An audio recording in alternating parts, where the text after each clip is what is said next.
čeka nas isto još jedna tema koja je jako bitna. Prije nego što završite, naredna tema je vezana za novu bolest koja se pojavila kod dece. Naziva se ekranitis. Sve više dece boluje od te bolesti, ne razvija se mozak dovoljno zbog toga što deci ne posvećujemo dovoljno pažnje, a deca, nažalost, posvećuju previše pažnje ekranima, ali...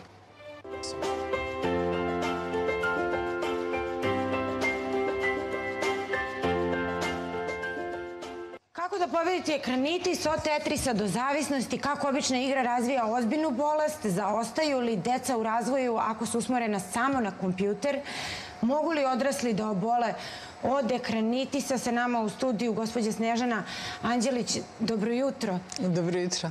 Nismo mnogo imali priliku da slušamo o ovoj bolesti. Ona zvanično još uvek nije bolest, ali kada odete kod lekara i kada lekar pregleda vaše dete i kada vidi otprilike koji su simptomi, oni vam kažu otvoreno da, to je ekranitis, to je nova vrsta bolesti koja se razvija kod dece i da, ona razvija autizam.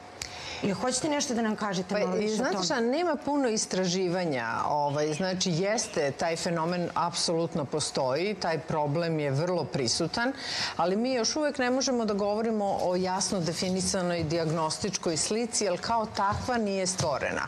Međutim, ono što jeste prepoznatljivo i što mi i defektolozi koji rade sa decom i mi kao psiholozi prepoznajemo da taj fenomen koji ranije nije bio poznat, a to je da roditelji već bebama od 6 meseci daju ekran u ruke, da to ima uticaj na dalji razvoj deteta.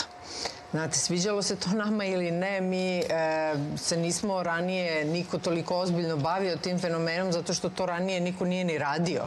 Ovo je jedna novina da roditelji su počeli da daju detetu vrlo bebi. Znači, mi ne govorimo više, mi govorimo o maloj bebi koja se hrani uz ekran, koja, znate, čim zaplače dobije taj ekran i na taj način mi u stvari sputavamo jedan zdrav razvoj deteta. Slažem se sa vama. Evo šta se dešava. Imala sam priliku da čujem zbog toga i to kažem, da dete koje ima problem sa ekranitisom i ima 2 godine, može da možda ostvari neki napredak i da stigne svoju generaciju za najmanje 3 godine uz ozbiljan rad roditelja i ozbiljan rad lekara. Dakle, minimum 3 godine ozbiljnog rada sa stručnjacima i roditeljima kako bi dete pokušalo na neki način intelektualno da stigne svoju generaciju. Pa radi se o tome što, znači, kad vi imate jednu malu bebu, kad gledate razvojnu psihologiju, šta je tom detetu potrebno? Ono je još uvek se razvija uz pokret, igračke. Kad mu vi previše date stimulansa za mozak, a on nije izbalansiran sa pokretom tela, vi u stvari dete preplavite sadržajima, bojama, aktivnostima, pokretima i pogledajte šta ta deca rade. Ja sam sad gledala istraživanja koja su rađena u Americi. Dete biva kao hipnotisano. Ono je fizički apsolutno pasivno. Vi ne uspevate da ga dozovete. Ono samo gleda u te pokrete koji jesu tako pravljeni. To su intenzivne boje, to su, pogledajte, zvuke. To su jako intenzivni zvuci, pokreti koji se tamo dešavaju i dete biva hipnotisano, što znači njegov mozak prima stimulans, ali nema nikakve aktivnosti tela koja je neophodna za rani razvoj. I dešava se dolazi do toga da onda to dete biva preplavljeno stimulansom, što može da oslabi razvoj govora, izazove poremećaj pažnje, izazove gubitak tih nekih socijalnih veština i nema izbalansiranog razvoja. Znači, stimulans ne sme da bude preveliki kad je beba u pitanju. Ta deca ne umeju da se ponašaju uopšte kada su u društvu. Da, ali mislim, delo je kao da je ipak porodica tu najviše zakaže. Mislim, roditelji idu u linije manjeg otpora, smirit će decu, neće plakati, ješće. Umesto da one već proverene metode iz neke naše mladosti se koriste kao Ono što sam ja baš malo istraživala i pogledala i znam, pošto i sama i imam decu, a imam i vrtić u kome stalno imam priliku nove generacije da posmatram, to je da roditelji se sve više plaše svoje dece. Oni se plaše plača deteta. Jer, na primjer, dete plače, to je njegov način komuniciranja. Mala beba plače, ona uvek nešto time traži. Sad vi uzmete dete, smirite ga na neki način, date mu igračku, nekad plače duže, ali ono na takav način komunicira sa vama.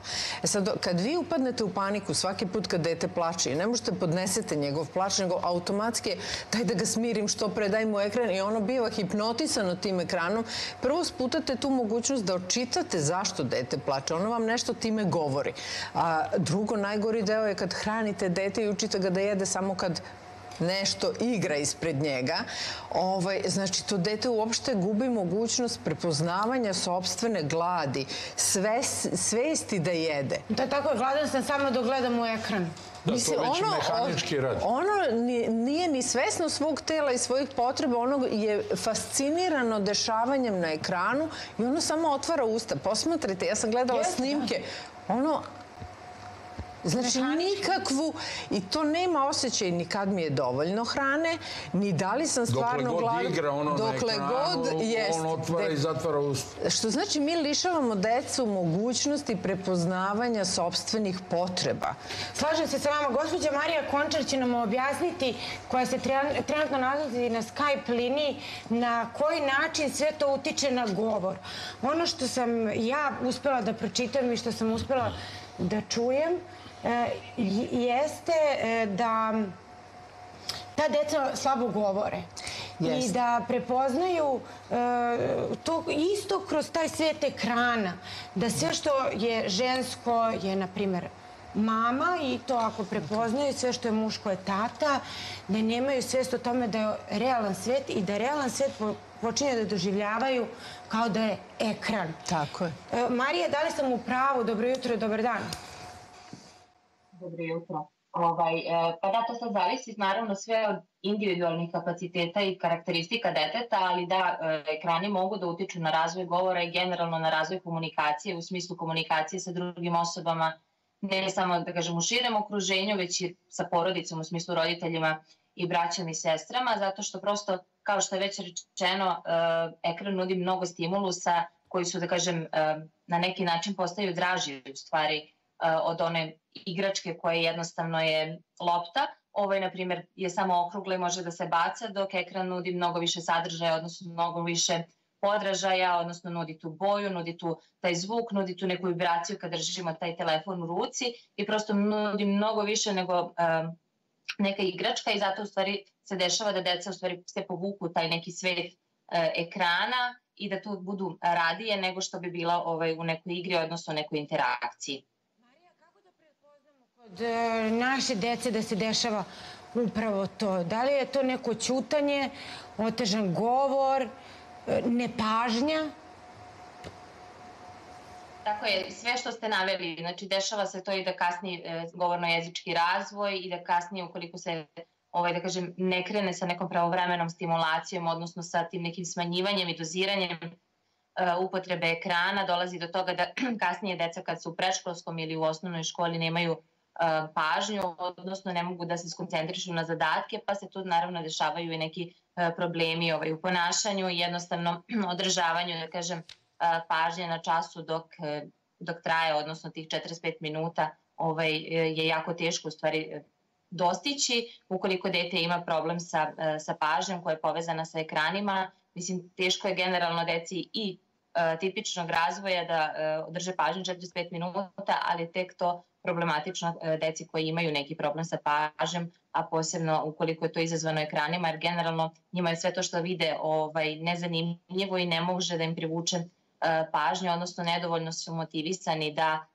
prosto obrate pažnju na to gradivo koje učiteljica predaje. Marija, da li grešimo od samog starta, od samog rođenja deteta? Evo, ima i tih primjera da deca već sa 2 godine su potpuno drugačija u najmanju ruku, da tako kažem. Ima i sve se više u stvari dešava u praksi da se susrećemo kolege i ja sa tim da prosto kada radimo te razgovore sa roditeljima i kada radimo procenu, da prosto imamo tu informaciju da je jednostavno dete već sa nekih 6-7 meseci krenulo sa korišćenjem ekrana. Naravno, to nije aktivno korišćenje ekrana, već pasivno, u smislu roditelj pusti, dete gleda, i to naravno da utiče na razvoj dece, odnosno na taj rani razvoj. Ne mora da znači da će svakog dete da utiče apsolutno negativno, ali generalno ekrani u tom uzrastu do 2 godine nisu potrebni, jer deca jednostavno ne mogu da prate taj sadržaj na onaj način kako bi trebalo i ne mogu ni da razumeju ono šta se pušta, odnosno šta to gledaju, ni da prate, a posebno kad govorimo o toj deci od 6, 7, 8 meseci koji, kao što je već rečeno, najviše u stvari taj ekran gledaju dok se jede, odnosno kada bi trebalo da učestvuju aktivno i da osete te ukuse hrane, oni se u stvari hrane tako što jednostavno samo otvaraju usta i ne prate u stvari ono šta se dešava oko njih i samim tim i to neko osamostaljivanje kasnije dolazi teže. Hvala najlepše, Marija. Hvala najlepše, Marija.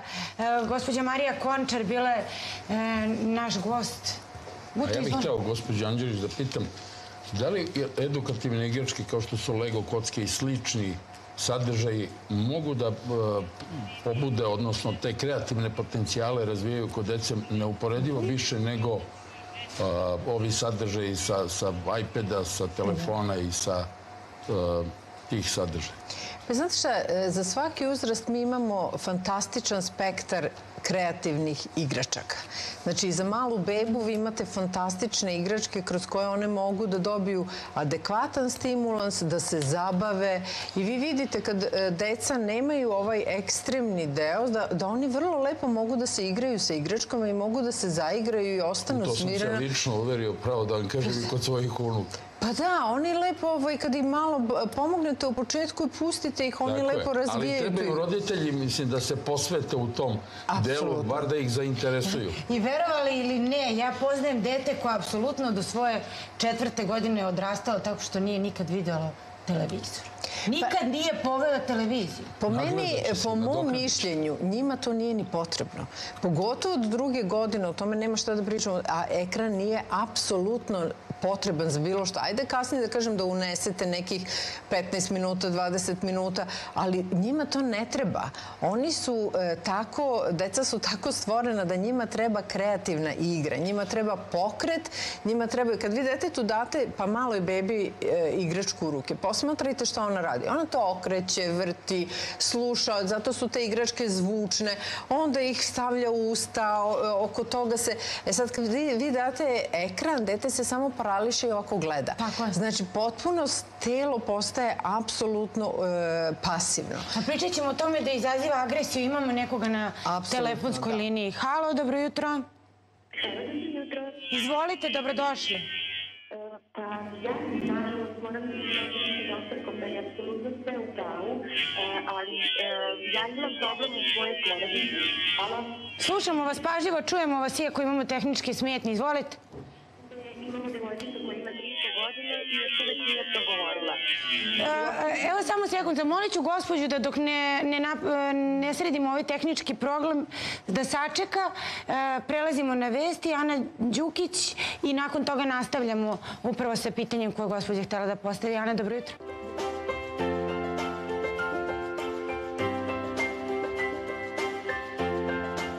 Nastavljamo s jutarnjim programom, tema Ekranitis. Marija Končar je bila na Skype liniji, a sa nama u studiju Snježana Anđelić. Na koji način ova, uslovno rečeno, bolest utiče na govor? Pa znate šta, ona usporava govor, zato što dete nije izloženo komunikaciji sa roditeljem dovoljno. Uostalom, tamo se potpuno nudi jedna druga vrsta govora, to je sve nešto ritmički, to je sa jako velikim intenzitetom i sama pasivnost usporava celokupni razvoj, a naročito govor. Mi taj fenomen ne prepoznamo pre nego što se stvarno pojavi i prođe dosta vremena. Tek sa 3 godine se roditelji javljaju, pa moje dete ne govori ili sa 4-5, a najčešće prepoznajemo probleme kad dete dođe u predškolski uzrast. Što znači da vrlo kasno se reaguje na to. Roditelji nisu ni svesni da usporeni razvoj govora je pod uticajem, znači uslovljen njihovom komunikacijom sa detetom. Ako ona izostane i dete je izloženo ekranu po ceo dan, taj govor se neće ni desiti. Imamo sad na telefonskoj liniji gospođu koja žele da postavi pitanje. Verujem da smo otklonili tehničke probleme. Halo, dobro jutro. Halo, dobro jutro. Izvolite. Ja sam u svojoj porodici imam taj problem gde je verovatno dete ide kod logopeda, ima 3,5 godine i još uvijek nije progovorilo.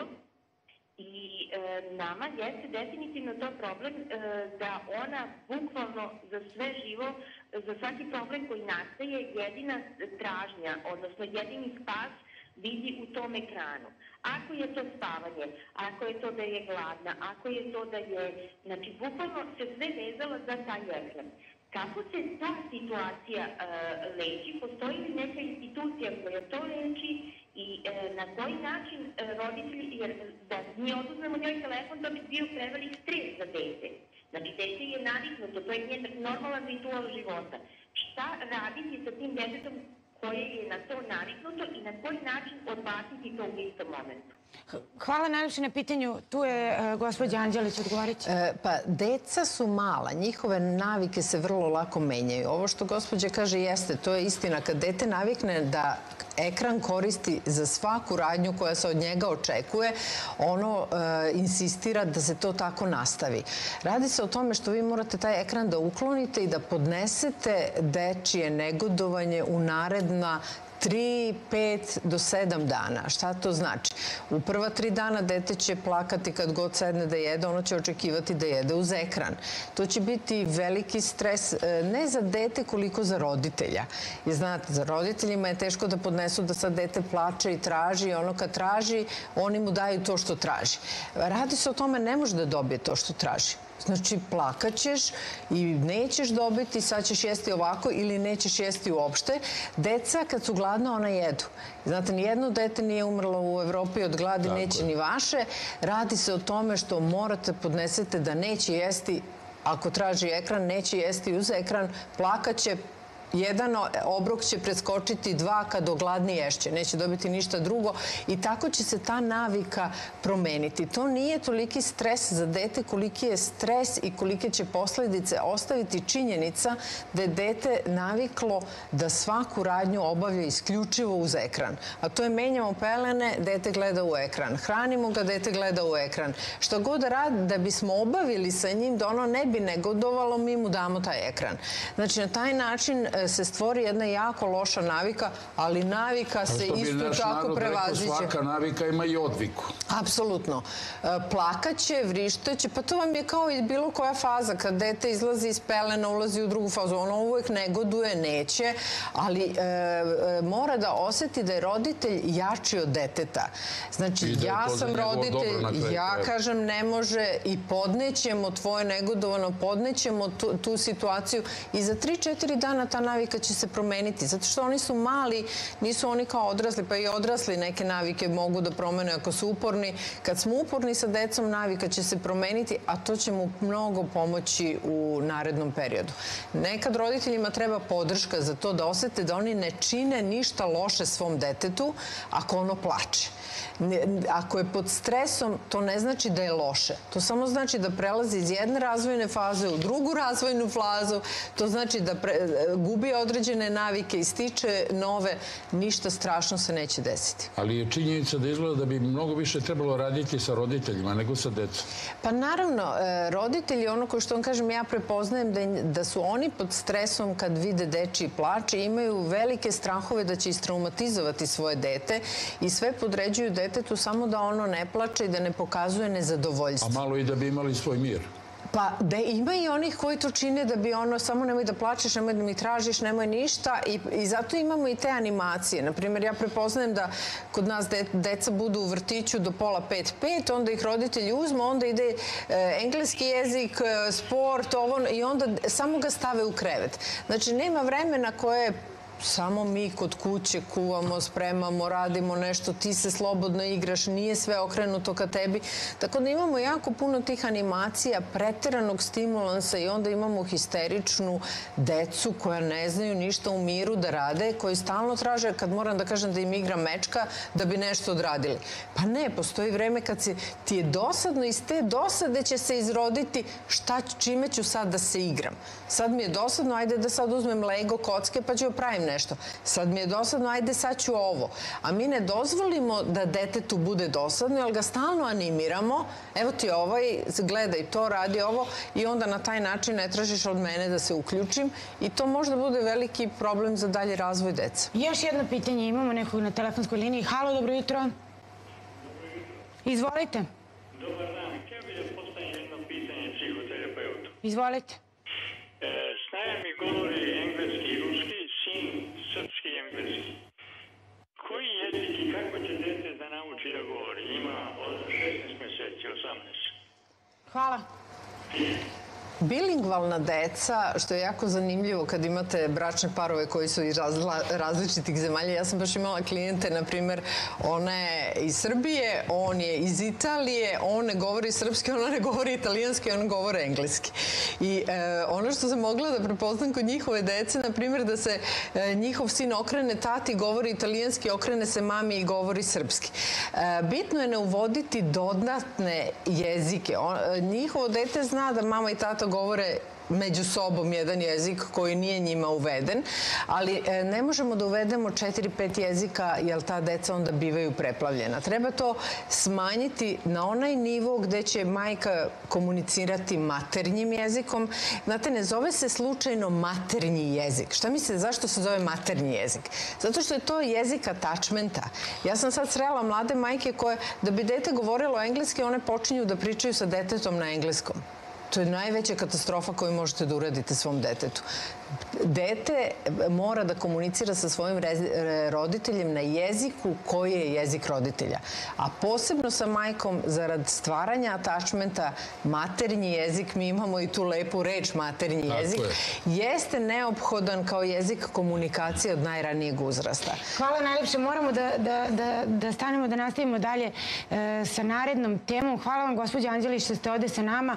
A jedna od narednih tema može da nam bude to što naša deca sve manje pričaju srpski. Ja sam imala priliku da čujem 2 devojčice 10-11 godina u prodavnici koje pričaju na engleskom, a naše su, mislim, to im je kao cool i fora nekada da pričaju na engleskom. To je jako bitna tema, jer pogledajte vrtiće, svaki vrtić ima strani jezik i pored toga što u suštini do preškolskog uzrasta po svim standardima deci to nije potrebno. Tako da to jeste bitna tema za budućnost. Hvala najlepše na gostovanju, gospođa Snežana Anđelić.